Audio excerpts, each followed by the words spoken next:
नमस्कार एसटिभी च्याटमा यहाँ हार्दिक स्वागत छ। म प्रकाश गिरी। एसटिभी च्याटको आजको अङ्कमा हामी चर्चा गर्नेछौँ कोभिड-19 को सन्दर्भमा नेपालमा कोरोनाको संक्रमण केही हप्ता यता दिनमा या भनौँ 24 घण्टामा 1000 को हाराहारीमा नयाँ संक्रमण बढ्न थालेको करिब 2 साता हुन थालिसकेको छ। जति बेलादेखि हामीले फेरि निषेधाज्ञा जारी गरेका छौँ काठमाडौँ उपत्यकामा। यो उपत्यका काठमाडौँ उपत्यकामा मात्रै न देशभरिकै अवस्थाको हेर्ने हो भनेदेखि संक्रमण सीमावर्ती जिल्लाहरूमा एक ढङ्गको देखिएको छ। काठमाडौँ जस्तो जनघनत्व बढी भएको ठाउँमा देखिएको छ बढ्ता, र यो बढ्दै बढ्दै अब पहाडी जिल्लाहरूसम्म पनि पुग्न थालिसकेको छ। र यो विश्वमा यो 1000 भन्दा बढ्ता कोरोनाको संक्रमण 24 घण्टाको बिचमा देखिने त्यस्ता राष्ट्रहरू छन् 11 वटा, त्यसमध्ये नेपाल पनि पर्दो रहेछ। त्यसकारणले हामीले यो विषयलाई त्यति हल्का रूपमा लिन सक्ने अवस्थामा किन पनि छैनौँ भने संक्रमणको मात्रा बढिरहेको छ, र अर्को महत्त्वपूर्ण कुरा मृत्युको दर पनि बढिरहेको छ। र यो मृत्युको सङ्ख्या र संक्रमणको सङ्ख्या दुवै बढ्दाखेरि फ्रन्ट लाइनमा खटिने चिकित्सकहरू हो, स्वास्थ्य कर्मीहरू हो, र त्योसँग सम्बन्धित व्यक्तिहरू हुन्।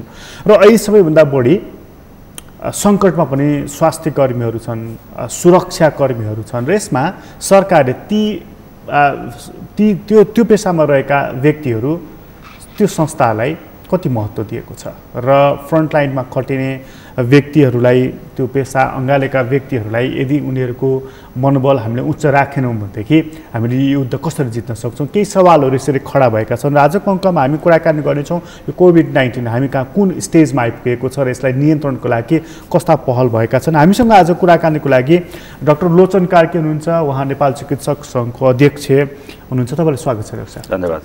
डाक्टर साहब, अलिकति तपाईँसँग बुझौँ हामी यो कोभिड-19 को अलि अगाडि नै मैले तपाईँसँग कुरा गरेको थिएँ। त्यति बेला हाम्रो स्ट्याटसको बारेमा बताउँदै हुन्थ्यो तपाईँले। हामीसँग मेडिकल स्टाफहरू, चिकित्सकहरू पनि ब्याकअपमा भएको कुराहरू पनि बताइराख्नु भएको थियो। आज मलाई बताइदिनुहोस्, हामी वास्तविक अर्थमा कोभिड-19 को सन्दर्भमा यो हाम्रो स्वास्थ्य कर्मीहरूको मुड र उनीहरूको मनोबल र मानसिकता आज कुन अवस्थामा छ? प्रकाश, बडा दुःखको साथ भन्नुपर्छ। हेर्नुहोस्, अब स्वास्थ्यकर्मी चिकित्सकहरू अहोरात्र भनेर खटिरहेका छन्। भोक प्यास नभनिकन थुप्रै सङ्क्रमितहरू पनि भइरहेछन्। सङ्क्रमित हामी एज अ होलको नम्बरमा दिन प्रतिदिन सङ्क्रमण त बढ्ने छँदैछ, तर त्यसमा सँगसँगै स्वास्थ्यकर्मी चिकित्सकहरू पनि अछुतो रहेका छैनन्। स्वास्थ्यकर्मी र चिकित्सकहरू पनि दिन प्रतिदिन सङ्क्रमितहरू बढ्ने क्रम जारी छ। कति सङ्क्रमित हाम्रा साथीहरू आइसियूमा भर्ना भएका छन्, कति आइसियूबाट ठिक भएर निस्के होला, कति अहिले आइसियूमै मृत्युसँग लडी पनि रहेका छन्। अब यो अवस्थामा जुन स्वास्थ्यकर्मीहरूको मनोबल बढाउनु पर्ने थियो त्यो त्यतातिर चाहिँ के भन्छ पटक्कै पनि ध्यान गएको म देख्दिनँ। कुरा कस्तो भने तपाईँको आइसियूको बेड थपेर मात्रै अथवा आइसियूको बेड अथवा भेन्टिलेटर र अक्सिजन मात्रै थपेर यो लडाइँ जित्नेवाला छैन। तपाईँले अघि भने जस्तो यो लडाइँ लड्नको लागि त यसको लडाकु भनेको स्वास्थ्यकर्मीहरू हो। तपाईँको आइसियू त छ तर बेड त छ, तर त्यहाँ जाँच्ने स्वास्थ्यकर्मी र चिकित्सक छैन, अथवा भएका स्वास्थ्यकर्मी र चिकित्सक पनि थाकेका अथवा मनोबल कम भएका छन् भनेदेखि त त्यो लडाइँ निश्चित रूपमा पनि हामी जित्न सक्दैनौँ। त्यस कारणले गर्दाखेरि स्वास्थ्यकर्मी र चिकित्सकहरूलाई सेन्टरमा राखेरै हामीले योजनाहरू बनाउनुपर्छ। जस्तै भोलि हाम्रो स्वास्थ्यकर्मीहरू चिकित्सकहरू दिन प्रतिदिन सङ्क्रमित हुँदै जाँदाखेरि तिनीहरूको ब्याकअप प्लान्सहरू, ह्युमन रिसोर्सेसहरूको, जस्तै कि काठमाडौँमा मात्र नभएर हामीले दूरदराजसम्म सोचौँ। जस्तै अहिले त हामी 3टा संरचनामा गएका छौँ। लोकल लेभल के अरे लोकल गभर्मेन्टको अन्डरमा लोकल हस्पिटल्सहरू होला, त्यहाँ जनशक्तिहरूको अभाव होला, प्रादेशिक सरकारकोमा त्यस्तै चिजहरू होला। अर्को कुरा भयो कि यसै पनि त लिमिटेड हामीसँग जनशक्ति छ। जस्तै कि तपाईँको कोभिडसँग लड्ने स्पेसल्ली आइसियूमा काम गर्ने क्रिटिकल केयरका डाक्टरहरू होलान्, एनेस्थेसियाका डाक्टर होलान्, एनेस्थेसियाका सिस्टर्सहरू, आइसियूमा काम गर्न सक्ने सिस्टर्सहरू होला। उहाँहरूलाई ट्रेनिङको एकदम आवश्यकता थियो। उहाँहरूलाई ट्रेन गर्ने, त्यस पछाडि उहाँहरूले अरूलाई ट्रेन गर्ने, किनभने आइसियू मात्रै भएर भने त्यहाँ चलाउन जानु पर्यो र यसै पनि जनशक्ति कम छ। त्यसमाथि उहाँहरू इन्फेक्टेड, त्यस पछाडि उहाँसँग सम्पर्कमा आउनुभएका मानिसहरू क्वारेन्टाइनमा जाने, यो चिजहरू भइरहँदाखेरि त यसले एउटा अर्को रूपले रहनु भयो। र सबैभन्दा इम्पोर्टेन्ट 6 महिना भइसक्यो भत्ताहरू पाएका छैनन् साथीभाइहरूले। सबभन्दा दुःख लाग्दो कुरा 6 महिना भइसक्यो भत्ता पाएका छैनन्। सरकारले आफै बोलेको छ भत्ता दिने भनेर, तर अहिलेसम्म के भन्छ, मैले भने सुरुमै पनि मैले भनेको थिएँ भत्ताका पनि तपाईँको विभेदीकरण खालका, अब भत्ता कुनै ल्याबमा काम गर्नेलाई दिने, अर्कोलाई नदिने, अथवा अर्कोलाई दिँदाखेरि पर्सेन्टेज छुट्याएर फिभर क्लिनिकलाई यस्तो यसलाई यस्तो भनेर छुट्याएको विभेदीकरण गरिएको भत्ताको कार्यविधि थियो। त्यो विविधीकरण गरिएको भत्ताको कार्यविधिलाई पनि लागू गर्न सकेको छैन, मतलब व्यवहारमा पाइएको छैन। अर्को दुःख लाग्दो कुरा के हो भनेदेखि कोही डक्टर स्वास्थ्यकर्मी तपाईँको दूरदराजमा इन्फेक्टेड भयो भने तिनीहरूलाई सरकारले उद्धार गरेर ल्याइदिनुपर्छ नि। अहिले साथीभाइहरू आफै जस्तै त्यहाँ उपचार भयो, गाह्रो साह्रो पऱ्यो भने आफै एम्बुलेन्स खोजेर आफै काठमाडौँ आउनु परेको अवस्था छ, अथवा आफै भोलि हेलिकप्टर चाहिन्छ भने आफै हेलिकप्टर खोज्नु पर्ला होइन, र हस्पिटल पनि आफै खोज्नु पऱ्यो। यहाँ आइसकेपछि कहाँ भर्ना हुने भनेर आफै हस्पिटल खोज्नु पऱ्यो। आफ्नै परिवार साथीभाइहरूको सहयोगमा हस्पिटल भर्ना हुनु परेको छ, आफ्नै साथीभाइ र परिवारहरूको सहयोगमा औषधि उपचारहरू गरिरहनु परेको छ भनेपछि राज्यले त एटलिस्ट ल जो मान्छे कोभिडकोमा उपचार गर्दा गर्दै इन्फेक्टेड भयो तिमीहरू चिन्ता नगर, तिमीहरूको उद्धार हामी गर्छौँ, तिमीहरूको उपचार हामी गर्छौँ भन्ने तरिका भएपछि नै एउटा मनोबल बढ्छ। र तपाईँको के भन्छ यति मात्र नभएर इभन हस्पिटलहरूमा काम गर्दा गर्दा इन्फेक्टेड भएर सेल्फ आइसोलेसनमा जानु पऱ्यो, होटल चाहियो भने क्वारेन्टाइन जानु पऱ्यो भने होटलसम्म पनि आफैको डाक्टरले त वास्तवमा अहिले खुरुखुरु तिमीहरू काम गर, होटल पनि हामी खोजिदिन्छौँ, तिमीहरू बिरामी भयो भने उपचार पनि हामी गरिदिन्छौँ, तिमीहरू बिरामी भयो भने उद्धार पनि हामी गरिदिन्छौँ, तिमीहरू अरूतिर ध्यानै नदियो, तिमीहरू खालि उपचारमा ध्यान दिए हुन्छ भन्ने खालको वातावरण बनाइदिनु पर्ने हो नि। अहिले त्यो वातावरण पनि रहेन त्यसैले भनेपछि डक्टर इन्फेक्टेड भयो भने ऊ आफैले सबै इन्तजाम आफैले गर्नु पर्यो। हामीले जुन उच्च मनोबलको कुरा गर्दै थियौँ नि चिकित्सकहरूको, चिकित्सा कर्मीहरूको अनि मेडिकल स्टाफहरूको, भनेपछि यो तपाईँले जुन कुरा हो भनिराख्नु भएको छ यो चेकअपदेखि लिएर बिरामी डक्टर आफै पनि इन्फेक्टेड भयो भने कसरी यसको सामना गर्ने भनेर उच्च मनोबल भनेको यही नै हो कि स्वास्थ्य मन्त्रालय, तपाईँ त अब चिकित्सक सङ्घको अध्यक्ष पनि भएको नाताले यसमा निरन्तर संवादमा पनि हुनुहुन्छ होला, त स्वास्थ्य मन्त्रालय चाहिँ के भन्छ यसमा कि उच्च मनोबल यसैलाई परिभाषित गरेर यसैलाई राखेको छ कि उसको परिभाषाभित्र अर्कै केही रहेछ? दुईवटा कुरा छ यसमा। एउटा कुरा त संवाद तपाईँले जुन भन्नुभयो, एउटा सुरुमा यो कोभिड जुन बेलामा चैत्र 11 गते आएको बेलाको सेरोफेरोमा हामी जस्तै medical association, nursing association, private हस्पिटलका एसोसिएसन, मेडिकल कलेजका एसोसिएसन, काउन्सिलका अध्यक्ष लगायतको 7 जनाको टिम बनाएको थियो र त्यो टिमको रेगुलर मिटिङ हुन्थ्यो र त्यो बेलामा हाम्रा प्रब्लम्सहरू के छन् अनि त्यसको सल्युसन के हो भन्ने कुरा हुन्थ्यो र केही चिजहरू ट्र्याकमा गइरहेको थियो। तर पछिल्लो समय हेर्नुभयो भनेदेखि अब यो कमिटीको त मिटिङै भएको छैन, यो कमिटीको मिटिङ नभएको 3 महिना भइसक्यो, 3-4 महिनै भइसक्यो भने हुन्छ। कहिलेकाहीँ जुन मन्त्रालयमा तपाईँको विज्ञहरूको मिटिङ भनेर कहिलेकाहीँ बोलाइन्छ, त्यस्तोमा मेडिकल एसोसिएसनलाई प्रतिनिधित्व गर्ने भएकोले मलाई पनि बोलाइएको हुन्छ। अब त्यो पनि रेगुलर बेसिसमा यो मिटिङ बसिरहेको छैन होइन, के भन्छ जति छिटो यसको बस्नुपर्ने ग्यापमा बसिन्छ। र त्यसमा मैले जहिले पनि किनभने सबै टेक्निकल कुरा त सबैले गरि नै रहन्छन् कोभिडको बारेमा, तर स्वास्थ्यकर्मीको विषय मैले उठाएर आउँछु किनभने स्वास्थ्यकर्मीको प्रतिनिधित्व मैले गरेर आउँछु डाक्टरको, त्यस कारणले मैले जहिले पनि दरोसँग मैले त आफ्नो कुराहरू प्रस्तुति राखेर हुन्छु। अब हुन्छ भन्नुहुन्छ उहाँहरूले टिपेको पनि हुन्छ, गर्ने हो भने भन्नुहुन्छ, तर व्यवहारमा अहिलेसम्म मैले कतिचोटि त्यहाँ के भन्यो भने डाक्टरहरू जसरी हामीले covid hospital non covid hospital भने जस्तो चिकित्सक स्वास्थ्यकर्मीहरू बिरामी भयो भने एउटा डेडिकेटेड हस्पिटल छुट्याइदिउँ न, ल कोही पनि चिकित्सक स्वास्थ्यकर्मी बिरामी भयो भने यो अस्पताल जाने, जस्तै म बिरामी भयो भने कहाँ जाने मलाई थाहा छैन, कहाँ चार्दै जानुपर्ने त्यो भन्ने कुराहरू। त्यस पछाडि चिकित्सक स्वास्थ्यकर्मी बिरामी भयो भनेदेखि त्यसलाई हेर्ने एउटा कमिटी बनाइदिए हुन्छ, त्यसलाई बेग्लै हस्पिटल बनाइदिए हुन्छ होइन, उनीहरूको एटलिस्ट भत्ताहरू दिने ओर्ने के गर्ने गर्नु पऱ्यो, त्यो चिजहरू हेर्नलाई एउटा बेग्लै युनिटै बनाइदिए पनि हुन्थ्यो, केही नगरे पनि एउटा हस्पिटल एटलिस्ट मर्न त नदिए हुन्थ्यो नि। मलाई डर कहाँ हो भनेदेखि हेर्नु जसरी कुनै बेला हामीले लकडाउन हुँदैन होला भन्यो लकडाउन भयो, कुनै बेला इन्फेक्सन आउँदैन होला भने इन्फेक्सन आयो, कुनै बेलामा मान्छे मर्दैनन् होला भन्यो मान्छे मर्न थालेका छन्, सङ्क्रमण बढ्दै गइरहेछ। त्यस्तै गरिकन स्वास्थ्यकर्मी चिकित्सकहरू पनि मान्छे हुन्, यिनीहरू पनि जुन तरिकाले सङ्क्रमित भइरहेछन्, जुन आजसम्म आइसियुमा लड्दै पढ्दै बाहिर निस्किरहेका छन्, कतिको त तपाईँको आज पनि मेरै साथी मैसँग काम गर्ने साथी हिजो मात्रै मेरो कुरा आउँदाखेरि घरमा अहिले पनि अक्सिजन लगाएर बसिरहेको छ डिस्चार्ज भएर पनि, किनभने कोभिडले कतिजनाको चाहिँ फोक्सोमा जसलाई सङ्क्रमण गर्छ उनीहरूको फाइब्रोसिस भन्छ पर्मनेन्टली ड्यामेजहरू पनि गर्छ र आजको दिन पनि अक्सिजन लगाएर बसिरहेको पर्छ। भनेपछि त्यो कोभिड भयो निको भयो तर त्यसले फोक्सोमा चाहिँ पछिसम्म पनि असर गर्छ। यो वुहानमा गरेको रिपोर्टमा पनि यो आइरहेछ, हाम्रै साथी भोगिरहेछौँ हामीले। मैसँग काम गर्ने मेरै नजिकको साथी अहिले पनि घरमा ऊ अक्सिजन लगाएर बसिरहेछ भनेको उसको फोक्सोमा त्यो फाइब्रोसिसहरू पर्मनेन्टली ड्यामेज छ। अब पछि अब यो कसरी रिकभर हुन्छ हुँदैन त्यो हेर्नै बाँकी छ होइन, तर मैले भनेको त्यो अवस्थामा ती साथीहरू त्यसरी त्यहाँनिर सरकारले गरेको सहयोग चाहिँ के छ? त्यहाँ त केही पनि गरेन, त्यही त म बताइरहेको छु। मैसँग काम गर्ने कलिग हो, त्यहाँ कुनै पनि सहयोगहरू भएको छैन, हामीले नै औषधिहरू खोज्यौँ, हामीले नै जे गर्नुपर्ने साथीभाइ हामी जुटेर उसको परिवारहरू जुटेर हामीले सहयोग गर्ने कामहरू गर्यौँ। यहाँनिर एउटा व्यक्ति कोही इन्फेक्टेड भयो भनेदेखि चाहिँ काठमाडौँकै कुरा गर्ने भने यो अस्पताल त्यो अस्पताल टिचिङ पाटन खोज्दै र बिना सोर्स फोर्स त्यो पनि प्राप्त हुनु सम्भव छैन। हरेक व्यक्तिहरूले आफ्नो आफ्नो अनुभवहरू लेखिरहेका छन्, तपाईँ हामी सबै पढ्न सक्छौँ यो कुराहरू। एउटा चिकित्सक बिरामी हुँदा पनि यस्तै खालको समस्या बेहोर्नुपर्छ। एक्ज्याक्टली मैले त्यही भनेको। मैले भन्न खोजेको के हो भनेदेखि एउटा चिकित्सक बचाउन सकियो भने, अघि म के भन्दै थिएँ भने त अघिको प्रश्न र यसलाई म जोड्छु। अघि म के भन्दै थिएँ भने जसरी हिजो लकडाउन थिएन, लकडाउन भयो मान्छे मरेको थिएन, मऱ्यो भने जस्तै अब चिकित्सक पनि मान्छे हो। अब तपाईँ बङ्गलादेशतिर हेर्नुभयो भने स्वयं डाक्टरहरू मरिसकेका छन्।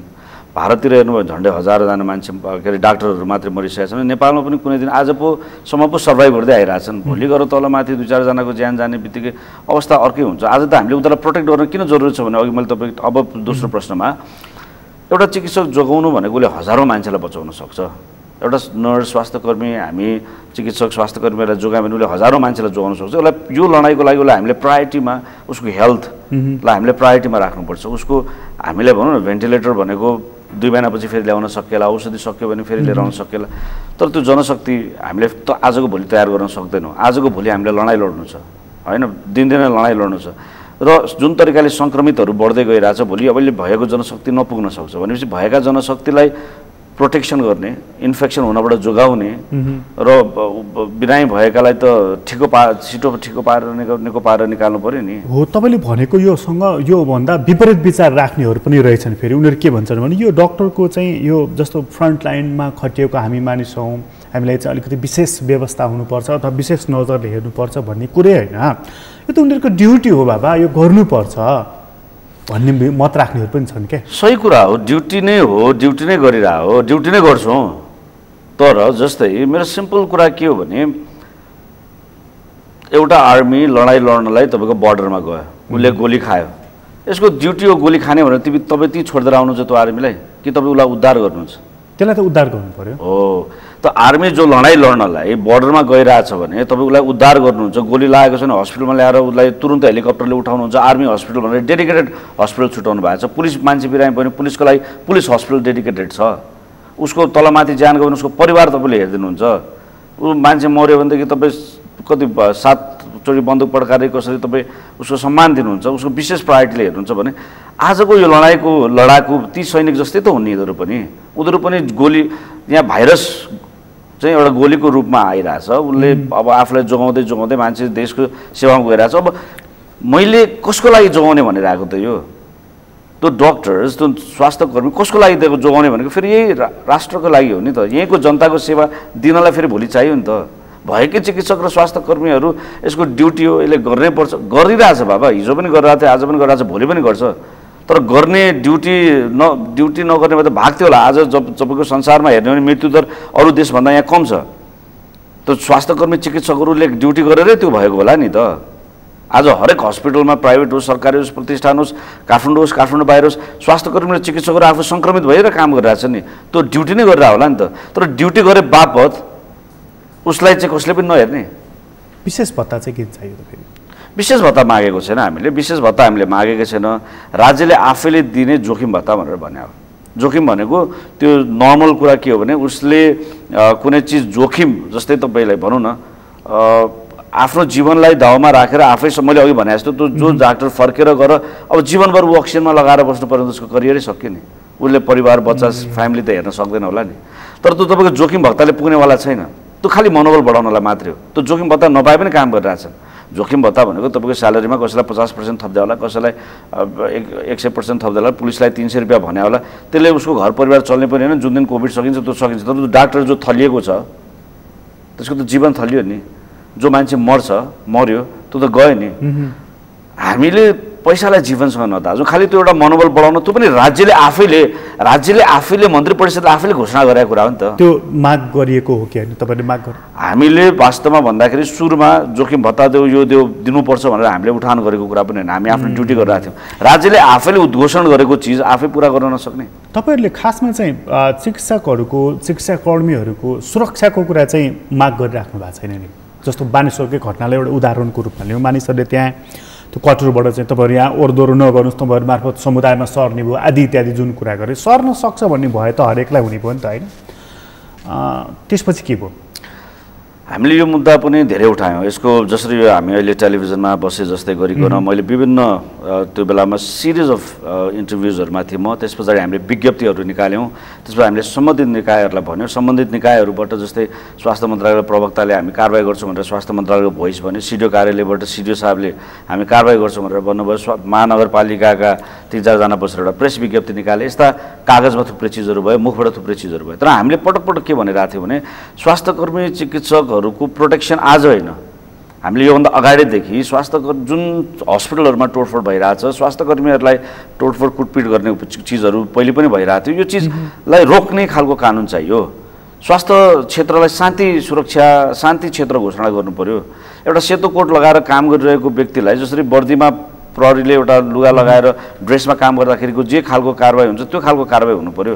हामीले त वास्तवमा एउटा ठुलो आन्दोलन त के भनेर पनि गरेका थियौँ भने त्यस्तो कारबाही गर्ने मान्छेहरूलाई एउटा हेल्थ प्रोफेसनल प्रोटेक्सन एक्ट छ। हेल्थ प्रोफेसनल प्रोटेक्सन एक्टमा त्यस्तो मान्छेलाई हिरासतमा लिएर धरोटी बिना तपाईँको गरेर कारबाही अगाडि बढाउनुपर्छ भनेर त्यो कानुन मागेर हामीले लामो आन्दोलन गरेका थियौँ। अहिले त्यो मन्त्री परिषदमा विचाराधीन छ र मैले प्रधानमन्त्रीज्यू कहाँ पनि भेट्न गएको बेलामा त्यो कानुन यथाशीघ्र बरु अध्यादेश मार्फत हुन्छ कसरी हुन्छ त्यो कानुन ल्याइदिउँ। मोदीजीको सरकारले इन्डियामा 8 वर्षसम्म त्यस्तो मान्छेलाई जेल हाल्ने खालको कानुन त अध्यादेश मार्फतबाट इन्डियामा पनि लिएर आइयो नि। भनेपछि यो बानेश्वर घटनामा विज्ञप्तिमा थुप्रै कारबाही भयो, कारबाही गर्ने वचनबद्धता पनि भयो, व्यवहारमा के पनि भएन।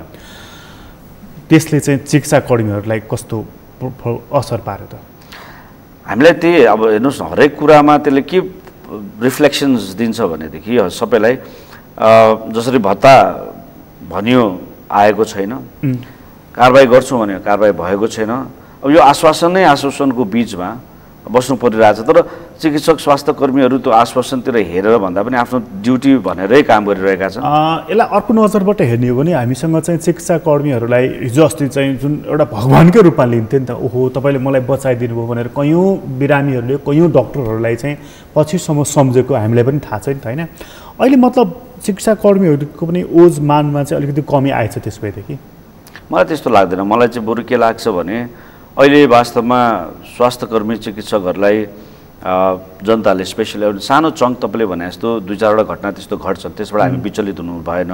तर ठुलो चङ्कले चाहिँ डक्टर्सहरू हेल्थ केयर वर्करले जुन रात दिन खटिरहेछ त्यो कुरामा मैले प्रत्यक्ष साथीभाइ सोसाइटीहरूबाट कुराहरू सुन्दाखेरि पोजिटिभ मेसेज नै पाएको छु। त्यो एउटा राम्रो कुरा हो।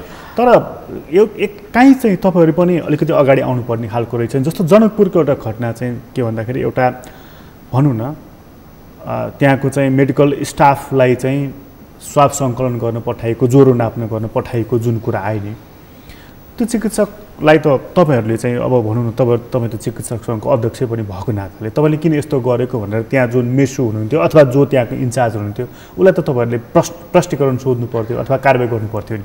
होइन, कारबाही गर्ने निकाय त हामी मेडिकल एसोसिएसन होइन, काउन्सिल हो होइन।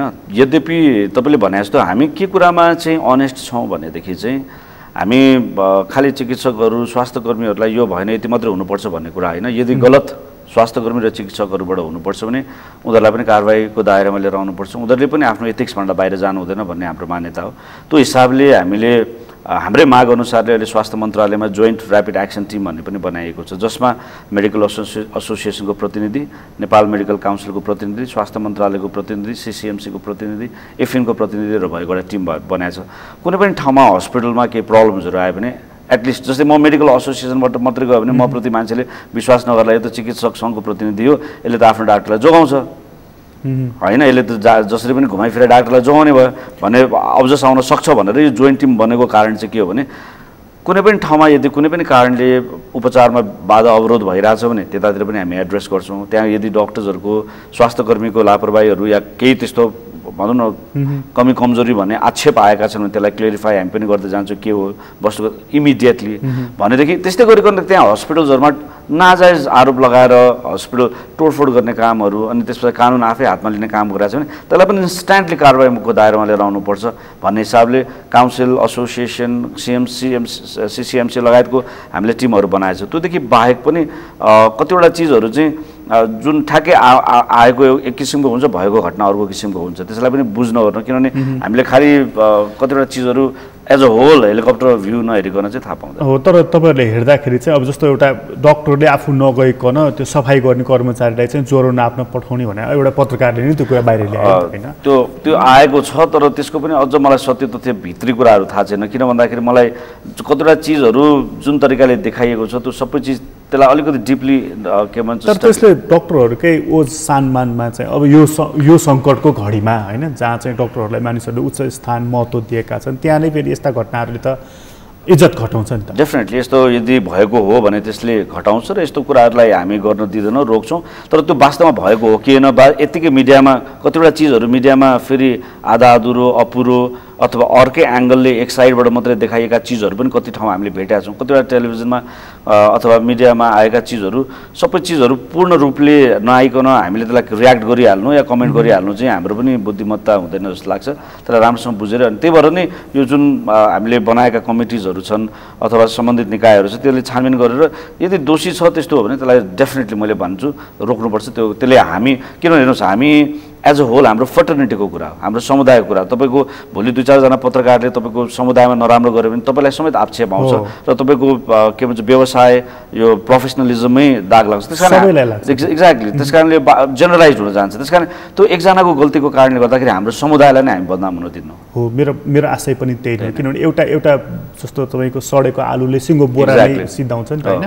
यतातर्फ चाहिँ जस्तो सङ्घले कम्तीमा नसिहत त दिन सक्छ। हजुर, अनि सदस्यताबाट चाहिँ तपाईँ खारेज गर्नु सक्छ होइन। हामीले अहिले मेरो कार्यकाल हामी अहिले मेडिकल एसोसिएसनमा आएपछि अहिलेसम्म नभएको चिज एउटा इथिकल कमिटीसम्म हामीले बनाएको छौँ। हाम्रो बिचमा कसैले आफ्ना इथिक्सभन्दा बाहिर गयो भने त्यस्तो चिजमा पनि हामी एक्ट गर्छौँ र हाम्रो समुदायलाई हिजोको भन्दा आजभन्दा भोलि अझ तपाईँको यसको शाखलाई अझ बढाउने हाम्रो कुरा। यो चाहिँ भयो तपाईँ अब एसोसिएसनको अध्यक्ष भएको हुनाले अब डक्टरको पनि नेता हुनुभयो नि त तपाईँ, अलिकति यो चाहिँ नेतावाला कुरा पऱ्यो यो चाहिँ होइन।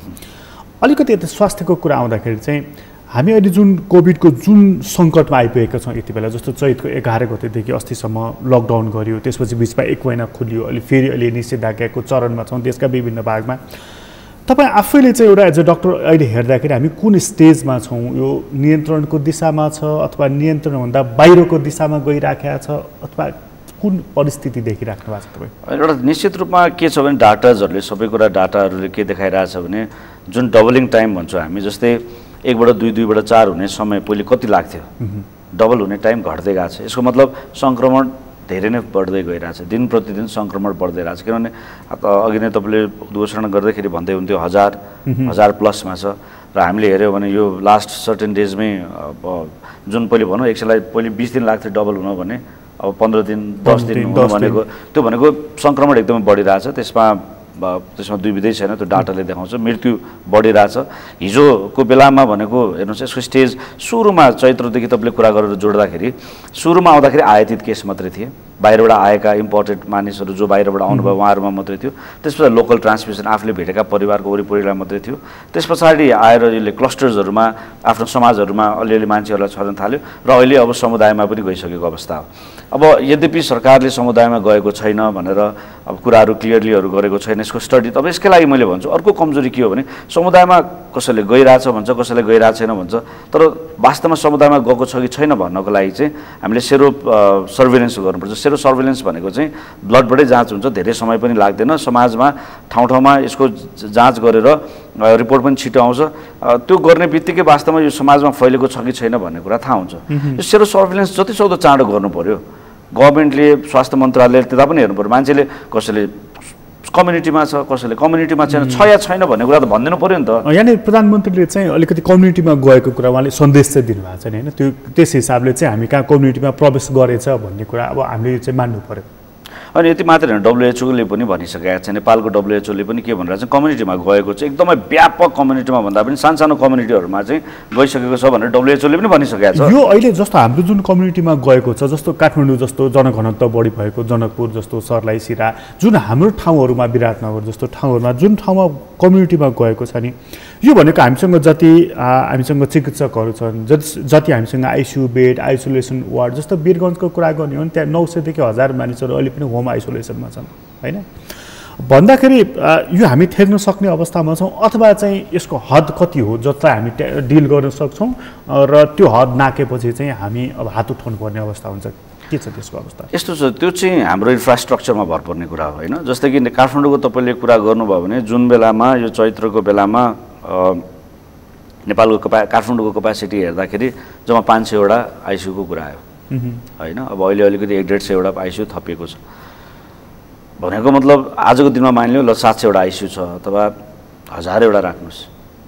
यदि बिरामी काठमाडौँमा सङ्क्रमित लक्षणसहितका आइसियू चाहिने खालका यदि 1000 नाग्यो भने त तिनीहरूले त बेड पाएनन्, आइसियूमा जान सकेनन्, अक्सिजन सप्लाई नपाउलान्, मोनिटरिङ नपाउलान्, इन्जेक्सन रेमसिडिभिरदेखि लिएर आइसियूका एक्सपर्टिजहरूले जाँच गर्नुपर्ने उपचार गर्नुपर्ने चिजबाट वञ्चित भएपछि त आइसियू नै नपाएर पनि जीवन जान सक्ने भयो। त्यस कारणले गर्दाखेरि हाम्रो जस्तै अब काठमाडौँ त अब भनौँ 40-50 लाखको घनत्व छ, 1000 जना भोलि यही दरले बढ्दै जाँदाखेरि नहोला भन्न सकिँदैन। त्यस कारणले हाम्रो दुईवटा लक्ष्य हुन्छ। एउटा लक्ष्य जस्तै अहिले निषेधाज्ञा गर्ने भनेको चाहिँ कस्तो हो भने त्यसले दुईवटा काम गर्छ। एउटा काम चाहिँ सपोज हाम्रो बेड्सहरू अब भरिन थाले, हाम्रो बेड भरिन थाल्यो, अब यही दरले हामीले खुला राखिराख्यो भनेदेखि चाहिँ अब 1000बाट 1500 सङ्क्रमित र लक्षणसहित भयो भने त हाम्रो हस्पिटलले थेक्दैन। भनेपछि के हो भने निषेधाज्ञाले एउटा जुन ग्राफ माथि गइरहेछ त्यसलाई फ्ल्याट गर्छ। फ्ल्याट गर्नुको मतलब के हो भने सङ्क्रमण त्यो रेट जस्तै 1000 अहिले दिनदिनै भइरहेको थियो नि, 1000भन्दा माथि बढ्नेले किन दिँदैन भने आवत जावत भइरहेको छैन, एकले अर्कालाई भेटिरहेको छैन। यदि यसलाई यो वास्तवमा अहिले निषेधाज्ञा नभएको भए त यो जुन 1000जना सङ्क्रमित भएका व्यक्ति त ठाउँ ठाउँमा अझ हिँडेर यसले 1000लाई 2000, 2000 र 3000 झन् फैलन्थ्यो र सङ्क्रमित सिम्टम्स भएका सङ्क्रमितको सङ्ख्या बढेको भए लक्षणसहितका त्यो आइसियूको बेडको क्यापासिटीले भ्याउँदैन थियो। तर चैतको 11 देखि त हामीले लकडाउनै गरेका छौँ, घोषित रूपमै लकडाउन गरेका छौँ। त्यो बिचमा चाहिँ हामीले आइसियू बेड, आइसोलेसन वार्डहरू, भेन्टिलेटरहरू अथवा होम आइसोलेसनमै बस्ने भए पनि त्यसका केही तयारीहरू त्यो पनि भएन भनेदेखि टेन्टहरू राखेर हो कि त्यो चिज त गर्न सकिन्थ्यो नि त? डेफिनेटली थुप्रै चिज गर्न सकिन्थ्यो। अघि मैले भने नि लकडाउन भनेको दुईवटा कारणले भने, एउटा कारण मैले त्यो भने जुन चाहिँ त्यो गइरहेको कर्भलाई फ्ल्याट गर्ने सो द्याट कि आइसियू हामीसँग भएका आइसियूले पुगेन है इन्फेक्टेडहरू भनेर। दोस्रो कारण भनेको यो बिचमा तपाईँले अघि भने जस्तो व्यापक तयारी गर्ने हो। व्यापक तयारी किन गर्ने भने जीवनभर त हामी लकडाउन गर्न सक्दैनौँ, छैन, सम्भवै छैन। बिस्तार लकडाउन खुकुलो पार्नुपर्छ र लकडाउन खुकुलो पारिसकेपछि लकडाउन खोलिसकेपछि त सङ्क्रमित बढ्छ हेर्नुहोस्। सङ्क्रमित बढ्छ भनेपछि त त्यसको लागि त आज 1000वटा आइसियू छ भने हामीले त्यसलाई 2000 बनाएर राख्नु पऱ्यो, 3000 बनाएर राख्नु पऱ्यो, किनभने सङ्क्रमित बढ्नेवाला छ होइन। भनेपछि हामीले जुन चिज हुनेवाला छ पहिले नै थाहा छ भने त्यसको तयारी गर्नलाई पनि यो समय किनेको हो नि त। त्यस कारण त्यतातिर ध्यान जानु पर्थ्यो। त्यति मात्रै होइन, अहिले कस्तो छ भनेदेखि अस्ति जुन तपाईँको जुन लकडाउन जुन खुल्ला 1 महिना जुन पूर्ण रूपमा खुल्ला भनेर सरकारले घोषणा गरिने त्यसले पनि त ठुलो असर गर्यो नि त हामीलाई। एकदमै त्यो बेलामा त्यतिखेर मैले त्यतिखेर पनि के भनेको थिएँ भने हामीले लकडाउन खोल्यो के अरे खुलेकै घोषणा गऱ्यो के। लकडाउन खोल्नु र लकडाउन खुकुलो गर्नु भनेको दुईवटा फरक चिज हुन्, फरक कुरा हो। लकडाउन खोल्नको लागि हामीले के गरेका थियौँ र लकडाउन खोल्यो त्यो बेलामा जस्तै कि हामीले आइसियूका बेडहरू टन्नै थपिसकेका थियौँ, हामीले जनशक्तिहरू पूर्ण रूपमा तयारी गरिसकेका थियौँ, हामीले के ट्रेनिङहरू टन्न दिइसकेका थियौँ डाक्टरहरू र नर्सहरू। अब चाहिँ 1000बाट 2000 भयो भने हामीलाई अब 2-4 हजार जना बढ्यो भने पनि अब हामी थेक्न सक्छौँ भन्ने हामी त्यो अवस्थामा थियौँ। अथवा कल कारखाना उद्योग धन्दा खुल्दै जाँदाखेरि त्यहाँको हामीले लेआउटहरू चेन्ज गरेर ल अब कुनै पनि हस्पिटल के अरे अथवा कल कारखाना उद्योग धन्दामा काम गर्ने मान्छेहरू चाहिँ सोसल डिस्टेन्सिङदेखि लिएर भिडभाड कम हुने कायदाहरू मिलाइसकेका छौँ हामीले। इन्फेक्सन स्वास्थ्यका मापदण्ड पुरा भएर काम गर्न सक्ने व्यवस्थित बनाइसकेका छौँ भन्ने कुरा गरिसकेका थियौँ। र हामीले पब्लिकलाई राम्रोसँग एजुकेट गरिसकेका थियौँ कि अब यो लकडाउन खोलिसके तापनि अब हामीले सोसल डिस्टेन्सिङ गर्नुपर्छ, मास्क लगाउनुपर्छ, हामी यो रोग चाहिँ गएको होइन है भनेर सबैजना मान्छेले चाहिँ त्यसलाई फलो गर्ने गरिकन हामीले एजुकेट गर्न सकिसकेका थियौँ त थिएन। यी चिज नगरिकन लकडाउन खोल्न मिल्दैन। त्यो WHO को सूचाङ्कले तपाईँले लकडाउन कहिले खोल्न मिल्छ भनेर तपाईँले हेर्नुभयो भने WHO को गाइडलाइन यो चिजहरू भन्छ। हामीले त्यसलाई बरु खुकुलो बनाएर जनतालाई एजुकेट गर्दै यतातिर हाम्रो के भन्छ पूर्वाधार थप्दै यो तपाईँको बुझाइमा चाहिँ त्यो खुकुलो गर्नुपर्ने ठाउँमा पूर्ण रूपमा खुल्ला गर्नुको पछाडिको बाध्यता के थियो? त्यो मलाई थाहा छैन। अब अर्थतन्त्रसँग रिलेटेड कुराहरू होलान्, किन भन्दाखेरि अब ट्याक्स उठाउनु, ट्याक्सको कुराहरू होलान्, प्लस व्यापार बिजनेस उद्योग धन्दावालाहरू यहाँ अघि भने नि यहाँ थुप्रै मानिसहरूको थुप्रै आइडियाजहरू आइरहेको थियो त्यो बेलामा नि होइन। सबै विज्ञहरू भइरहेको थिए। अब कसैलाई अर्थमन्त्रीलाई ट्याक्ससँग जोडिए उसलाई ट्याक्स उठाउनु थियो होला, अदालतले केही निर्णयहरू गराएको थियो जसले ट्याक्स उठाउन पाइयोस् भन्ने थियो होला। अब के भन्छ तपाईँलाई उद्योग व्यवसायीवालाहरूलाई कहिले खुल्छ र गरौँ भन्ने मान्छेहरू त कतिजना भोकले बसेका थिए, आफ्नो अब योभन्दा पनि सुसाइड र यो बढ्यो भन्ने खालका अनि कति मानिसहरूले अब आफ्नै तरिकाको डेफिनेसन र प्रेसर अनि एउटा चाहिँ आन्दोलनहरू पनि केही किसिमका आन्दोलन अथवा डेमोन्स्ट्रेसनहरू पनि सडकमा हुन थालेछ मान्छेहरू अब सडकमा आउन थालिसक्यो त्यो नखोले पनि अब खोलेरै निस्केला कि जस्तो भन्ने पनि स्थितिहरू आइरहेको थियो विभिन्न फ्याक्टर्सहरू होला तर मलाई त्यहाँ पनि के लाग्छ भने कम्युनिकेसन जसरी बेलायतले लकडाउन उहिलेदेखि के भनिसक्यो भने यो वर्ष दिन नै हामीले यो लकडाउन खोले पनि यो गरे पनि हेर्नुहोस् है तपाईँ हाम्रो जीवनशैली चाहिँ परिवर्तन गर्नुपर्छ पर्मानेन्टली जबसम्म भ्याक्सिन र औषधि आउँदैन तपाईँ र हामीले जीवनशैली पर्मानेन्ट रूपमै परिवर्तन गर्नुपर्छ हाम्रो लकडाउन खुले पनि यो भए पनि त्यो भए पनि कोरोना गयो भन्ने होइन हाम्रो जीवनको शैलीलाई परिवर्तन गरौँ भनेर जनताहरूलाई भनिरहेको कारणले गर्दाखेरि पनि मानिसहरू त्यसलाई सचेत हुँदै अगाडि बढे हामीले पनि गर्नुपर्ने कुराहरू चाहिँ त्यसरी जानु पर्थ्यो जस्तो लाग्छ तर लकडाउन कसरी खुल्यो भने रातारात अचानक खुल्यो कि यसरी खुल्यो कि मान्छे विश्वास गर्ने कठिन हो वाट त खुल्छ भन्ने वाट त लकडाउन हुन्छ भन्ने पनि विश्वास थिएन वाट त लकडाउन खुल्छ भन्ने पनि विश्वास तर पुरो लकडाउन गर्नु अगाडि विभिन्न राष्ट्रका प्रमुखहरू विभिन्न निकायहरूबाट आएर उद्घोषणहरू त भएको थियो खुल्ने बेलामा त अचानक खुल्यो भने न्युज मात्रै आयो नि यो अर्को एउटा कुरा नि जस्तो तपाईँले यो आम मानिसहरूलाई एजुकेट गर्ने कुरा गरिरहँदा मलाई चाहिँ यो डक्टरहरूकै एउटा कुरा चाहिँ गर्नु मन लागिरहेको जस्तो चाहिँ अस्ति भर्खर वीरको कुरा आयो झन्डै चाहिँ 70-72जना मानिसहरू त्यहाँ इन्फेक्टेड भएको कुरा आयो टिचिङको कुराहरू आयो अन्य हस्पिटलहरूको पनि आयो तर कोभिडको सन्दर्भमा डाइरेक्ट डिल गरिरहेको हस्पिटल त टेकु हो नि त परीक्षण पनि त्यही हुन्छ उपचार पनि त्यही हुन्छ त्यहाँ डक्टरहरू नर्सहरू इन्फेक्टेड भएको केसहरू बाहिर आएको छैन भित्र भएर पनि नल्याएको भए मलाई थाहा भएन तर बाहिर आएको छैन तर अन्य हस्पिटलहरू वीरमा भयो पाटनमा भयो टिचिङमा भयो इभन चाहिँ तपाईँको चाहिँ ग्रान्डीमा भयो त्यहाँ चाहिँ डक्टरहरू इन्फेक्टेड नर्सहरू इन्फेक्टेड भएका यो मतलब यो बुझिएन यो कुरा क्या यो सिम्पल कुरा छ यो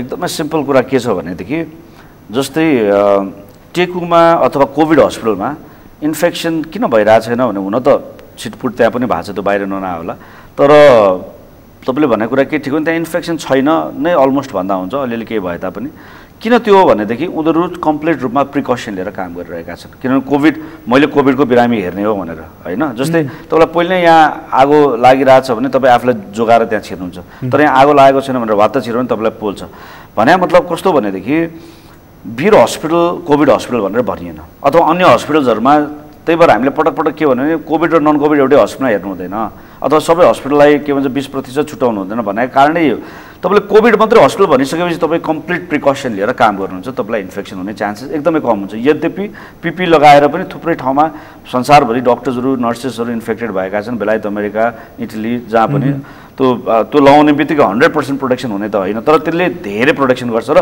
त्यहाँ प्रिकसन लिएर काम गर्यो तर अघि तपाईँले अरू भनेको हस्पिटल्सहरू कोभिड डेडिकेटेड हस्पिटल होइनन् अब जस्तै मानिलिउँ त्यहाँ बिरामी आयो एपेन्डिक्स भएर आएको छ बिरामी अरू केही पनि लक्षण छैन अपरेसन उनीहरूले अब आफ्नो प्रिकसन जे लिने गर्यो भरेभन्दा पछि टेस्ट गर्दाखेरि कोभिड पोजिटिभ देखियो त्यहाँ सङ्क्रमित हुने भयो भनेको लक्षणविहीन अन्य रोग भएका बिरामीहरू पनि आएर हेर्नु परेको छ अब सबै बिरामीलाई पिपी लगाएर त हेरिँदैन पिपी लगाएर कहाँ हेरिन्छ भन्दाखेरि कोभिड लक्षित बिरामीहरूमा मात्रै हेरिन्छ कोभिड डेडिकेटेड यहाँ त सिम्पल मास्क लगाएर जस्तै अरू कारणले ज्वरो आयो तपाईँले बिरामी हेर्नु भएको छ अरू रोग लगाएर जस्तै गङ्गालालमा तपाईँको मुटु रोगी गएका छन् तर त्यहाँ थुप्रै सङ्क्रमितहरू भएर डक्टर्सहरू इन्फेक्टेड आइसोलेटेड भएको त्यो त मुटु रोगको हस्पिटल हो नि त मुटु रोगको भएका ठाउँमा पनि कोरोना सहितका मुटु रोगी पनि पुगे नि त त्यहाँ तर त्यहाँ यदि के भन्छ यो कोरोना हो भनेर पहिले थाहा पाएको भएदेखि त उनीहरूले प्रिकसन लगाउँथे र त्यो गर्थे भनेपछि त्यही भएर हामीले के भनेको भने अहिले को कोरोना हो को कोरोना होइन हामीलाई थाहा छैन नम्बर 1 त्यस कारणले प्रिकसन वास्तवमा त्यही भएर पिपी मास्क कोरोना अहिले के सरकारले के गरिरहेको छ भने कोरोना डेडिकेटेड हस्पिटललाई बाहेक अरूलाई पिपीहरू दिएको छैन अरू हस्पिटलमा साथीभाइहरूले आफै मास्क किनेर लगाएका होलान् होइन अथवा दिएको छ भने सीमित दिएको छ एउटै मास्क 4 दिन 5 दिन लगाएको छ कसैलाई पनि म आफू सङ्क्रमित हुने इच्छा त हुँदैन नि आफूले सक्बर प्रिकसन लिएर प्राइभेट हस्पिटलमा कतिवटा ठाउँमा मलाई हिजो अस्ति म नाम नभन्नुला तर मलाई मेरो साथीभाइहरूको फोन आइरहेको थियो कि एउटा पेसेन्ट कोलाप्स भयो तुरुन्त अब उपचार गर्नु पऱ्यो पिपी पनि छैन यो पनि छैन जे भेटे त्यही लगाएर मैले उपचार गरेँ भनेर भन्थेँ उसलाई थाहा छ कि त्यहाँ उसलाई इन्फेक्सन हुनसक्छ तर आफ्नो आँखा अगाडि मान्छेलाई तलमाथि भएको देख्न सक्दैन डक्टरको धर्म आफ्नो इथिक्स तर वास्तवमा इथिक्स यो पनि हो कि इथिक्सले यो पनि दिन्छ कि तपाईँलाई एनएमसीको गाइडलाइन्स हेर्नुहोस् भनेदेखि आफूलाई सुरक्षित बनाउने अधिकार डक्टरको छ उसले त्यो इन्स्टिट्युसन जहाँ काम गर्छ उसलाई आफू सुरक्षित हुनको लागि चाहिने मार्क्सहरू के छ त्यो माग्न पाउँछ दिनुपर्छ त्यो लगाएर मात्रै उसले उपचार गर्नुपर्ने हो तर आज चिकित्सक स्वास्थ्य कर्मीहरूसँग यथेष्ट रूपमा त्यो मास्क पिपीहरू नभएको कारणले पनि एउटा इन्फेक्सन भएको र कोरोना र नन कोरोना एकै ठाउँमा मिसाइदिएर पनि यो भयो। यहाँनिर एउटा आइडियाको पनि अलिकति क्लास भयो जस्तो लाग्यो मलाई। जस्तो चाहिँ अब जस्तो हड्डीको उपचार गर्ने डक्टर अथवा चाहिँ जस्तो श्वास प्रश्वास सम्बन्धी अथवा मृगौलाको सुरुमा एउटा आइडिया के पनि बन्यो भने कोभिडको उपचार गर्नेलाई पो पिपिई चाहियो, मास्क चाहियो, अरूलाई किन चाहियो भन्ने पनि तर्क आएको थियो। त्यो तर्कले गर्दाखेरि पनि अलिकति डक्टरहरू इन्फेक्टेड भएका हुन्। दुईटा तर्क। मेन कुरा चाहिँ के हो भने कोभिड र नन कोभिड सबैभन्दा पहिले त छुट्याउनै पर्छ यसको लागि। त्यो छुट्याउनु पर्छ भन्दाखेरि त झन् समस्या भयो नि त। अहिले त हरेक अस्पतालमा 20% चाहिँ तपाईँको बेड राख भनेर सरकारले त्यो भयो त झन् मिस्यो नि। त्यो त मिस्यो, छुट्याउनु पर्छ। अहिले त सरकारले भन्यो नि त होइन।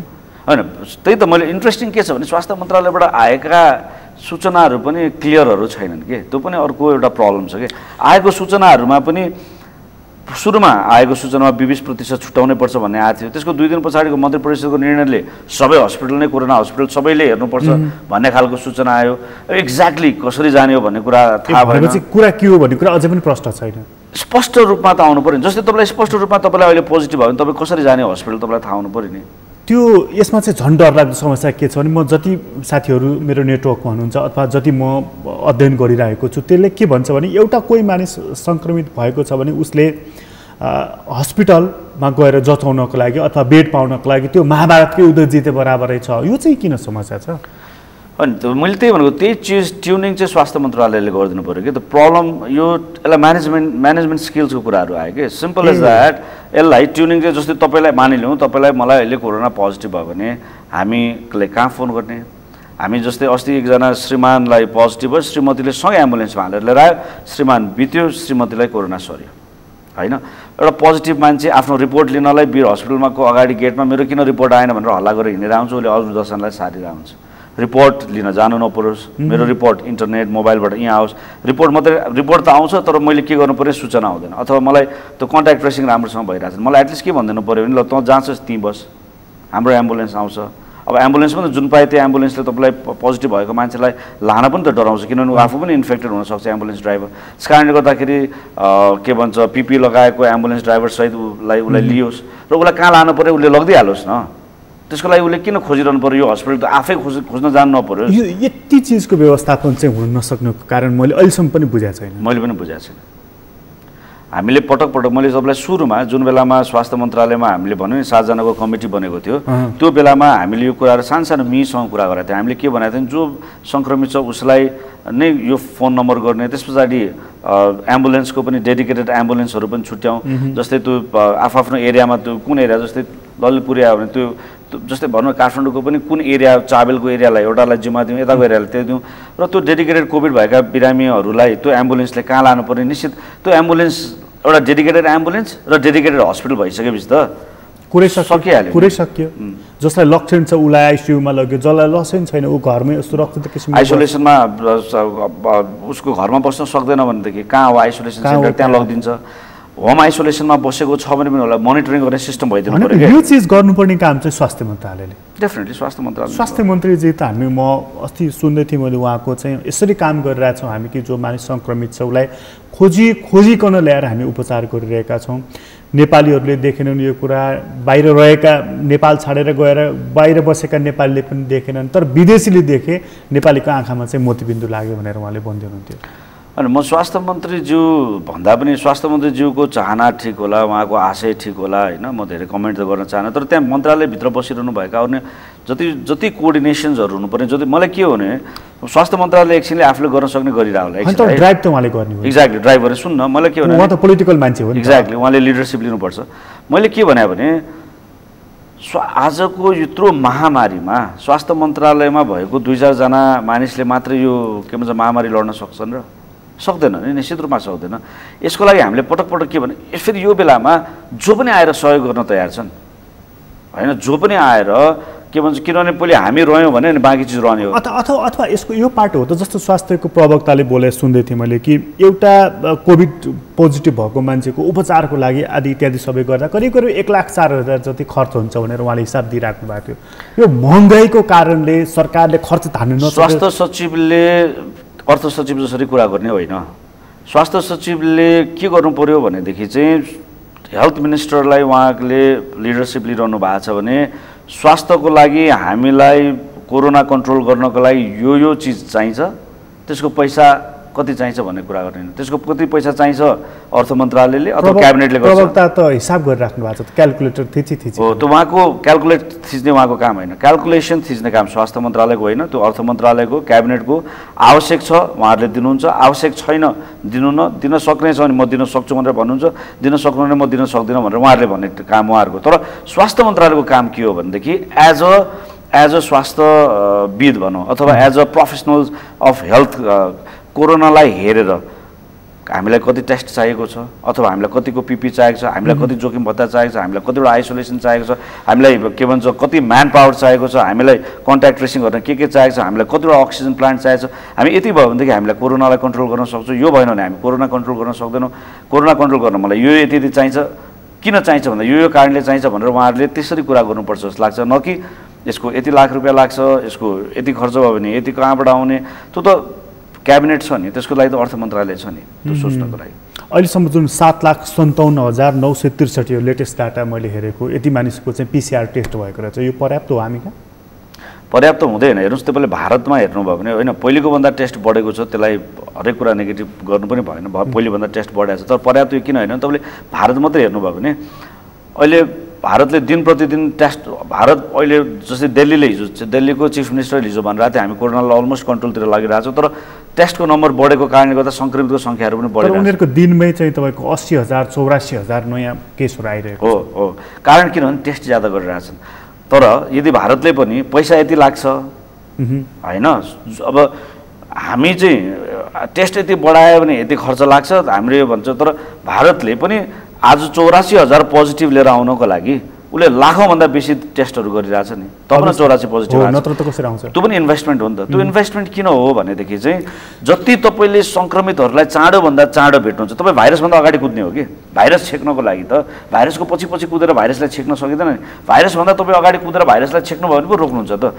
त्यो भाइरसभन्दा अगाडि आफू कुदेर त्यसलाई छेक्नको लागि त जति सक्दो धेरै टेस्ट गरेर अनि त्यस पछाडि त्यो सङ्क्रमित भएका व्यक्तिलाई आइसोलेट गर्ने बित्तिकै त हाम्रो कोरोना कन्ट्रोल हुने हो नि। यहाँनिर एउटा इन्ट्रेस्टिङ कुरा चाहिँ जस्तो चीनको वुहानबाट सुरु भयो, अस्तिको साताबाट त उसले स्कुल पनि खोले, बच्चाहरू उसको स्कुल पनि जान थालिसके, उसको इकोनोमी पनि अलिकति माथि गएको देखिन्छ। यो विश्वमै अहिले चाहिँ चाइनाको भन्दा अरू कसैको पनि इकोनोमी माथि छैन, सबैभन्दा तल भारतकै तल डाउन भएको छ। अमेरिकामा अहिले पनि सङ्क्रमणको दर उच्च नै छ। युरोप चाहिँ अलिकति नियन्त्रणको दिशातर्फ थियो भने बेलायतले स्कुलहरू पनि खोले, तर तपाईँको बेलायत, जर्मनी, फ्रान्स, इटली, स्पेनमा फेरि सङ्क्रमणको दर बढेर आइरहेको छ र बेलायतको सन्दर्भमा त यो चिसो बढेसँगै अब करिब चाहिँ 80-85 हजार मानिसहरूको फेरि मृत्यु हुनसक्छ है कोरोनाको कारणले भनेर उनीहरू भनिरहेका छन्। हाम्रो पनि मौसम त परिवर्तन भएको छ, क्रमशः अब चिसो मौसम आउँदैछ भनेको मतलब के त? अब यो कोरोना त कहिले पनि निको नहुने भयो अथवा चाहिँ भ्याक्सिन नआइकन निको नहुने भयो भने मतलब हाम्रो जस्तो अब न्यून आय भएको, हस्पिटलहरू पनि कम भएको, चिकित्सकहरू पनि कम भएको, मानिसलाई चेतना पनि कम भएको ठाउँमा योले त खतमै पार्छ त्यसपछि कि? त्यति साह्रो भएपछि पनि नबनाऊ। खालि के गरौँ भनेदेखि सबभन्दा इम्पोर्टेन्ट कुरा हामीले कहाँतिर ध्यान जानुपर्छ, एजुकेसनमै ध्यान जानुपर्छ कि। जस्तै हामीले तपाईँले भनेको कुरा के ठिक हो भने हाम्रो क्युरेटिभमा जान सक्ने हामीले यो मान्नै पर्छ कि हाम्रो हेल्थको संरचना आज होइन हिजो अगाडिदेखि नै हाम्रो हेल्थको संरचना एकदमै स्ट्रङ संरचना भएको देश होइन। दोस्रो कुरा विपदमा हाम्रो तयारी जहिले पनि कमजोरी छ, चाहे तपाईँ भुइँचालो हेर्नुहोस् चाहे अरू चिज हेर्नुहोस्, बाढी पहिरो जहिले पनि विपदमा हाम्रो तयारी एकदमै कमजोरी छ। त्यस कारणले गर्दाखेरि मलाई के लाग्छ भने सबैभन्दा इम्पोर्टेन्ट तपाईँले भने जस्तो आजको भोलि यो ठिक हुनेवाला पनि छैन, त्यो WHO ले पनि भनिसकेको छ। त्यस पछाडि आएर अब भ्याक्सिन पनि कुरा हो कहिले आउँछ त्यो पनि अब धेरै गफ भएर त्यो रुसको भ्याक्सिन आउला भनेर त्यसलाई अहिले नै हामीले होल्ड गरिराख्नुपर्छ त्यो पनि खासै अब कहिले के हो किन भाइरसको हेर्नुहोस् रूप परिवर्तन भइरहन्छ। एउटा भ्याक्सिन यो भाइरसको रूपमा यो भाइरसको स्ट्रक्चरमा आउला अर्को भाइरस।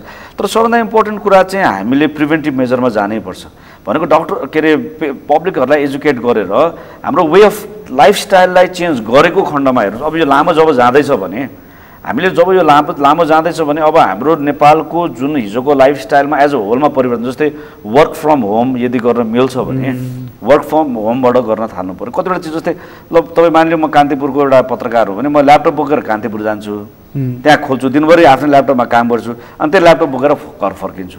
किन जानु पऱ्यो अफिस, किन घरबाट गर्न सकेन? एकछिनलाई एउटा नि मैले एक्जाम्पल दिएको भनेको मतलब कतिवटा चिज वर्क फ्रम होमबाट गर्न सकिन्छ, वर्क फ्रम होम गर्नु पऱ्यो। कतिवटा चिज अपोइन्टमेन्ट लिएर गर्न सकिन्छ, कतिवटा अनलाइनबाट गर्न सकिन्छ, कतिवटा लाइन लिनु पऱ्यो, के भन्छ लाइनमा बस्ने कुरा। अनि हाम्रो यो जस्तै बिजुलीको बत्ती किन लाइनतिर जानु पऱ्यो, किन हाम्रो टेलिफोनको बिल लाइनतिर जानु पऱ्यो, मालपोतको कतिवटा डिजिटलाइज, अब नेपालको कतिवटा चिजलाई डिजिटलाइज पनि गर्नु पऱ्यो। अनि अर्को कुरा हाम्रो अफिसको लेआउटहरूलाई पनि परिवर्तन गर्ने र जनतालाई ज्यादाभन्दा ज्यादा एजुकेट गरेर भिडभाड कम गर्ने, त्यो सोसियल डिस्टेन्सिङ, यो बाहेक उपाय नै छैन। हो, तर त्यसमा हाम्रो पूर्वाधारले पनि साथ दिनु पर्यो नि। जस्तो तपाईँ तपाईँको गाडीको ट्याक्स तपाईँ तिर्न जानुभयो भने त्यहाँ कतिको भिड हुन्छ, प्रदूषण चेक गर्न जानुभयो भने कति भिड हुन्छ, मानुस कालीमाटीमा तरकारी किन्न जानुभयो भने त्यहाँ कति भिड हुन्छ। हाम्रो पूर्वाधारहरू पनि त त्यस्तै हो। त्यसलाई हामीले अनलाइनतिर अब हेर्नु न, अहिले बिस्तारो प्र्याक्टिस हेर्नुहोस्, बिस्तारो जे भए पनि यो 6 महिना त सर्ट ड्युरेसन हो, तर मान्छेले अहिले इन्टरनेटहरूबाट किनमेल गर्न पनि बानी बसाल्न थाले, इन्टरनेटबाट पैसा तिर्न जान्न थाले भने कतिवटा चिज त फिजिकली नगइकन सकिन्छ भने भनेको हामीले चाहिँ अब आफ्नो लाइफस्टाइलमा पनि आफूले चेन्ज गर्नै पर्छ। किनभने हेर्नुहोस्, यो त अघि भनौँ लामै रहन्छ नि, लामै रहन्छ। WHO ले 2 वर्ष भनिसकेको छ। तर यसैमा अर्को एउटा जोडिएको, म यो सामाजिक सञ्जाल पनितिर देखिरहेको छु, सायद तपाईँको कानसम्म पनि परेको हुनुपर्छ यो कुरा। यो कोभिड केही पनि होइन, यो रुगाभन्दा अलिकति एक स्टेपको अलिकति डेन्जर चाहिँ हो, तर त्यस्तो धेरै ठुलो होइन। यसको चाहिँ मृत्युदर पनि कम छ। यो एउटा ठुलो हेभोक क्रिएट गरियो औषधिको माफियाहरूले चाहिँ यो विश्वमा नै यो बजार कब्जा गर्नको लागि यो गरियो भनेर हाम्रै सामाजिक सञ्जालमा पनि भयङ्कर चर्चामा आइरहेको देख्छु क्या म। यो वास्तवमा यो साह्रै डर देखाइको वस्तु मात्र हो। यो यसलाई दुईटा तरिकाले हेर्छु म। एउटा कुरा त यो एकदमै डराउने किसिमले पनि यसलाई प्रेजेन्ट त नगरौँ, किन भन्दाखेरि 85% ठिक हुन्छ, 15% आइसियु के भन्छ एडमिटेड हुने हो, के भन्छ 5% आइसियुमा जाला, 2 to 3% को मृत्युदर हो। त्यो हिसाबले हामीले अब अहिले वास्तवमा भन्यो भने एकदमै मेन्टल स्ट्रेस मान्छेहरूमा डराउने यताउता हुनु पनि भइरहेको कारणले गर्दाखेरि म एकदमै आत्तिने तरिकाले त भन्दिनँ, तर म यो कुरा चाहिँ के काट्छु भनेदेखि फेरि त्यो त्यसरी भनिरहँदाखेरि हामी सचेत नहुने कामहरू पनि हुन्छ है। सचेत एकदमै हुनु जरुरी हो। के पनि होइन भनेर जुन नेग्लिजेन्सीहरू गराउने त्यसले अर्को रिपरकसन के आउन सक्छ भने अमेरिकामा मान्छेले तपाईँको हिजो अस्ति म BBC के भन्छ CNN हिजो हेरेको थिएँ, पुरै हलिडे मनाइरहेको थियो। यो के पनि होइन भनेर बिचमा थाउजन्ड्स अफ पिपल सी बिचमा के भन्छ हलिडे मनाइरहेको थियो। र त्यसको लगत्तै भोलिपल्ट फाउसीको त्यहाँ के आयो भने यति हजार 40,000 अब भनौँ 4 लाख मान्छेको मर्ने शङ्का छ, जुन अस्ति गरेको हलिडेको कारणले गर्दाखेरि भन्ने खालको उनीहरूले के भन्छ निकाल्यो। भनेको मतलब के हो भने त्यो स्टेटमेन्टले फेरि हामीलाई अर्कोतिर फेरि अमेरिकाको जुन अहिले मृत्युदर बढ्ने जुन आशंका त्यतातिर पनि जोडिन सक्छ। हो, हामीले यसरी पनि हल्ला नगरौँ जसले गर्दाखेरि मान्छेहरू आत्तिर हेभोक क्रिएट गरेर मान्छे आत्महत्या नै गर्ने, सुसाइड नै गर्ने, डिप्रेसन नै त्यतातिर लानु पर्यो। तर सचेत त गराउनु पर्यो नि, यो रोग हो नि। संसारभरि मान्छे हजारौँ मान्छे मर्या छन् भनेदेखि हजारौँ के भन्छ जीवनभन्दा ठुलो कुरा होइन। तपाईँ अल ओभर द वर्ल्ड हेर्नु न, नेपाल चाहिँ यो पृथ्वीमै छैन, यो चाहिँ बाहिर पृथ्वीभन्दा बाहिर त होइन नि त। तपाईँले छिमेकी मुलुकहरू अरू देशहरू हेर्नुभयो, जहाँ जहाँ अनुशासित छन्, जहाँ जहाँ सरकार कठोर भयो, जहाँ जनताहरू अनुशासित भए त्यहाँ चाँडै कन्ट्रोल भयो होला, अथवा कन्ट्रोल भए पनि फेरि खोल्ने बित्तिकै फेरि बढेको इतिहासहरू छन् भने त्यसलाई अब एकदमै यो के पनि होइन भनेर भन्ने तरिकाले चाहिँ फेरि यसलाई हामीलाई कतातिर लान्छ भने फेरि इन्टेलितिर लान्छ, फेरि अमेरिकातिर लान्छ। त्यस कारणले हामीले हो एकदम अत्याउनु भएन, होइन धेरै जस्तो मान्छे आफै ठिक हुन्छन् 85%। यसमा चाहिँ तपाईँले भने जस्तो एउटा जस्तो मानु लकडाउनै खुल्यो अथवा निषेधाज्ञा नै खुल्यो अरे भनेदेखि पनि तपाईँ हामीले हाम्रो लाइफस्टाइल चाहिँ चेन्ज गर्नु, भिडभाडमा नजाने, सकभर नजाने, जाँदाखेरि पनि सुरक्षित भएर जाने, त्यो चिज गर्यो भनेदेखि चाहिँ अलिकति आफै पनि त जोगिन्छ नि त। हो, त्यो चाहिँ भन्नै पर्छ, त्यो गर्नै पर्छ, त्यो बाहेक त्यसको विकल्पै छैन। तर त्यसो नगरिकन यो केही पनि होइन, रुगा खोकिरी यो त्यो भने चाहिँ हामी अमेरिका हुन्छौँ। त्यो भएपछि जसरी त्यहाँका राष्ट्रपतिले मास्कै नलगाइकन हिँड्थे नि, आज मास्क लगाउन बाध्य भएछ नि, अहिले त मास्क लगाउन थालेको छ भनेपछि उनले पनि बिस्तारै बुझ्दै गयो कि वास्तवमा होइन जनस्वास्थ्यका मापदण्डहरू पालना गर्नुपर्ने रहेछ। अहिले अमेरिकाका मानिसहरू तपाईँ जस्तै ल एउटा सिम्पल एक्जाम्पल, अस्ति पुल्चोकमा घटना घट्यो होइन इन्द्रजाल, तुरन्तै तपाईँले देख्नुभयो नि कतिजना ट्राफिक र कतिजना त्यहाँका मान्छे इन्फेक्टेड भयो। हो, त्यसले स्पष्ट के देखाइरहेछन्, यदि हामीले जनस्वास्थ्यका मापदण्ड पालना गर्ने भने तीको यो साइन्स भनेको त रिजल्ट हेर्नुहोस्। मलाई अहिले टाउको दुखिरहेको छ, अहिले सिटामल खान्छु, अहिले छ्याङ्ग ठिक हुन्छ। आज म हिजो जे पाइ त्यही खान्छु, आज मलाई डाइरिया हुन्छ र आज म फेरि त्यो डाइरिया ठिक हुने औषधि खान्छु, मलाई भोलि ठिक हुन्छ। यो त देखिने कुरा, यो गफतिर हावा हुने कुरा होइन। पुल्चोकमा गडाङगुडुङ भयो एकछिन, ट्राफिक र त्यहाँ आन्दोलनकारी दुइटै इन्फेक्टेड भएको छन्। आज अमेरिकामा मान्छेहरू नेग्लिजेन्सी गरेर यति लाखको मृत्युदर बढ्नेवाला छ, यति सङ्क्रमित बढ्नेछ भन्ने त्यो गर्न सक्यो। यो केही पनि होइन भनेर हामीले त्यो गर्न थाल्यो भनेदेखि त फेरि हामी त्यता हामी अनुशासित यो हो, अत्याउनु पनि भएन तर सचेत त गर्नु पऱ्यो नि। सचेत भएर हिँडेन भने त हेर्नुहोस्, जसलाई भएन जसलाई भयो र अघि मैले मेरो साथीको इक्जाम्पल दिएँ जो घरमा बसेर मास्क अक्सिजन लगाएर बसिरहनु परेको थियो उसको त जीवनमा त कम्प्रोमाइज लाइफ त बिताउनु पऱ्यो नि। त्यसमा अलिकति चाहिँ जस्तो त्यो फोक्सोको जुन कुरा गरेँ मैले उहाँको रिपोर्ट पनि हेरेँ त्यहाँ चाहिँ केही मानिसहरूको सेम्पल टेस्ट गर्दाखेरि उनीहरूलाई पछिसम्म पनि फोक्सोमा असर गरेको गम्भीर असर गरेको हामी कहाँ त्यस्ता केसहरू जुन तपाईँले एकजना तपाईँको साथीकै कुरा गर्नु छन् थुप्रै छन् त्यो स्टडी हुन्छ हेर्नुहोस् यो किनभने हाम्रोमा पनि अब कति अब जस्तै ऊ ठिक भएको लगभग 1 महिना पनि भएको छैन अब त्यस कारणले उसको बिस्तारै रिकभर गर्छ के हुन्छ यसको फेरि हामी अब उहाँले जसरी रिपोर्ट गरे जस्तो हाम्रो पनि केसेसहरू स्टडी हुन्छ किन फलोअपमा आउँछ नि त ती बेला हामी फलोअपमा आएपछि उसको एक्सरे सुत्रे गएन भनेर अर्को कुरा भनौँ ल 3% 4% भनिन्छ मृत्यु दर कम त छ तर हाम्रै घरको नजिकको मान्छे गयो भने त गयो नि उसको लागि त जीवनभर उसको कसैको बाउ मऱ्यो भने त उसको लागि जीवनभर ऊ त बाउ बिनु भयो नि कसैको छोरो गयो भने ऊ त जीवनभर छोरो त बिनु भयो नि जो मान्छेलाई भयो त्यसलाई त भयो नि उसलाई त 100% भयो नि त्यस कारणले गर्दाखेरि जीवन अमूल्य छ होइन कसलाई हुन्छ थाहा छैन ठुला मान्छेलाई पनि भएको छैन यो भारतमा पूर्व राष्ट्रपति मुखर्जी को तपाईँले देख्नुभयो भन्दा भन्दै होइन ए होइन ठिक छ भन्दै डिप कोमा भन्दा भन्दै तर उहाँको परिवारको लस त उहाँको परिवारलाई छ नि हो डेफिनेटली डाक्टर साहब तपाईँलाई धेरै धन्यवाद आदरणीय दर्शक तपाईँलाई पनि धन्यवाद आज हामीले कुराकानी गऱ्यौँ डाक्टर लोचन कार्कीसँग उहाँ नेपाल चिकित्सक सङ्घको अध्यक्ष हुनुहुन्छ र एसटिभी च्याट अहिलेको लागि यति नै एसटिभी च्याटबाट म प्रकाश गिरीलाई बिदा दिनुहोस् सगरमाथा टेलिभिजन हेर्दै गर्नुहोला नमस्कार